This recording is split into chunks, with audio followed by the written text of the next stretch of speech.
حبشہ کی طرف اور دوسری مدینۃ المنورہ کی طرف۔ حبشہ کی طرف جس کو آج کل ایتھوپیا کے نام سے یاد کیا جاتا ہے، اس طرف حضرت عثمان غنی نے ہجرت کی تھی۔ دوسری ہجرت حضرت عثمان غنی رضی اللہ تعالی عنہ نے مدینۃ المنورہ کی طرف ہجرت کی تھی بمائے اہل و عیال، حضور کے حکم پر، حضور کے کہنے پر، حضور کے فرمان پر اپنے اہل و عیال کو ساتھ لے کر نکلے تھے۔ یہ وہ واحد شخص ہیں جنہوں نے مدینہ کی طرف ہجرت کی اور اپنے اہل و عیال کو ساتھ لے کر چلے تھے، اور کوئی صحابی نہیں تھا جو اپنے اہل و عیال کو ساتھ لے کر مدینہ کی طرف ہجرت کی تھی۔ ذونوران کا مطلب یہ ہے کہ حضرت عثمان غنی رضی اللہ تعالی عنہ کو میرے آقا نامدار حضرت محمد مصطفیٰ صلی اللہ علیہ وسلم نے یکے بعد دیگر بیٹیاں ان کے نکاح میں عطا کی تھی۔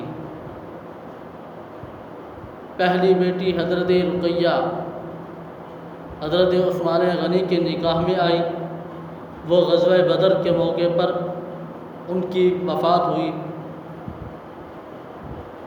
تو پھر حضور اکرم صلی اللہ علیہ وسلم وفات کے بعد آئے، حضور حضرت عثمان غنی رضی اللہ تعالی عنہ نے ان کی تجہیز و تکفین کر کے واپس آ گئے تھے، قبر میں سلا کے آ گئے تھے۔ تو پھر پوچھا کہ رقیہ کا کیا حال ہے، تو حضور نے تو حضرت عثمان غنی رضی اللہ تعالی عنہ نے عرض کیا، یا رسول اللہ، آپ کی بیٹی رقیہ تو انتقال کر گئی ہیں، اللہ کو پیاری ہو گئی ہیں۔ حضور فوراً ہی اپنی بیٹی کی قبر مبارک پر گئے، اس پر جا کر فاتحہ پڑھی، پھر واپس آئے اور عثمان غنی کے چہرے کو دیکھا، وہ اداس ہوئے بیٹھے تھے۔ حضور نے پوچھا کیا بات ہے عثمان؟ حضرت عثمان غنی نے عرض کیا، یا رسول اللہ، میرے اب آپ کے ساتھ کوئی نسبت نہیں رہی، جو رشتہ داری کی نسبت تھی وہ تو میری اور آپ کی ختم ہو گئی، باقی صحابی والی نسبت وہ برقرار ہے۔ حضرت حضور اکرم صلی اللہ علیہ وسلم نے ارشاد فرمایا، عثمان گھبراؤ نہیں، میری ایک اور بھی بیٹی بیٹھی ہے گھر میں، حضرت ام کلثوم رضی اللہ تعالی عنہا، وہ بھی میں آپ کے نکاح میں دینا چاہتا ہوں۔ تو پھر یہ اسی وجہ سے حضرت عثمان غنی رضی اللہ تعالی عنہ کو ذونوران کا لقب ملا۔ ایک مرتبہ حضرت حضور اکرم صلی اللہ علیہ وسلم اور غزوہ بدر کے پہاڑی پر جا کر کھڑے ہوئے تو ان کے ساتھ سیدنا صدیق اکبر رضی اللہ تعالی عنہ بھی تھے، اور ان کے ساتھ سیدنا عمر فاروق رضی اللہ تعالی عنہ بھی تھے۔ تو وہ پہاڑی ڈگمگانے لگی، تو پھر حضور نے فرمایا، ٹھہر جا، اس تیرے اوپر آج عظیم شخصیت کھڑی ہیں۔ حضور نے فرمایا، ایک نبی آخر الزمان صلی اللہ علیہ وسلم اور اس کے ساتھ 2 شہید اور ایک صدیق اور 2 شہید ہیں، تو ٹھہر جا۔ ایک مرتبہ حضور اکرم صلی اللہ علیہ وسلم اپنے حجرے مبارک کے اندر موجود تھے، دروازے کے اوپر کھٹکھٹایا، سیدنا صدیق اکبر رضی اللہ تعالی عنہ نے حضور سے پوچھا، یا رسول اللہ اندر آ جاؤں؟ حضور نے فرمایا، آ جاؤ اندر۔ سیدنا صدیق اکبر اندر آ گئے، حضور اپنی پنڈلی مبارک کے اوپر کپڑا نہیں ڈالے ہوئے تھے۔ تو پھر تھوڑی دیر کے بعد سیدنا عمر فاروق رضی اللہ تعالی عنہ بھی تشریف لائے۔ حضور کی پنڈلی مبارک کے اوپر کپڑا نہیں تھا، دروازہ کھٹکھٹایا، فرمایا کون؟ باہر سے آواز دی، یا رسول اللہ عمر۔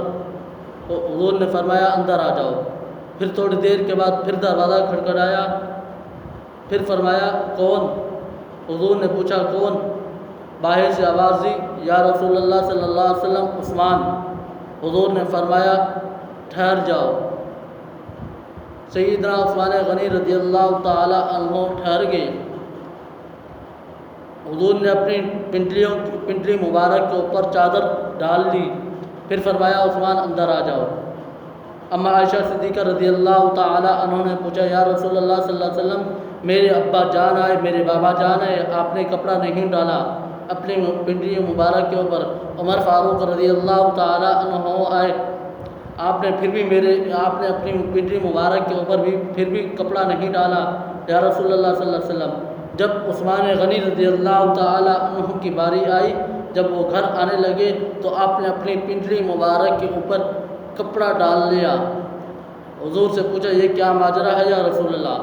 میرے آقا نامدار میں قربان جاؤں حضرت عثمان پر۔ حضور نے فرمایا حضور اکرم صلی اللہ علیہ وسلم نے ارشاد فرمایا، میں کیوں اس عثمان غنی سے رضی اللہ تعالی عنہ سے دور، عرش کے فرشتے بھی اس سے حیا کرتے ہیں تو میں کیوں نہ عثمان غنی سے حیا کروں؟ اس عثمان غنی رضی اللہ تعالی عنہ سے تو عرش کے فرشتے حیا کرتے ہیں، تو میں کیوں نہ اس عثمان سے حیا کروں؟ اللہ تعالیٰ سے دعا کہ اللہ تعالیٰ ہم سب کو عثمان غنی رضی اللہ تعالی عنہ کے نقش قدم پر چلنے کی توفیق عطا فرمائے۔ وآخر دعوانا الحمد للہ رب العالمین۔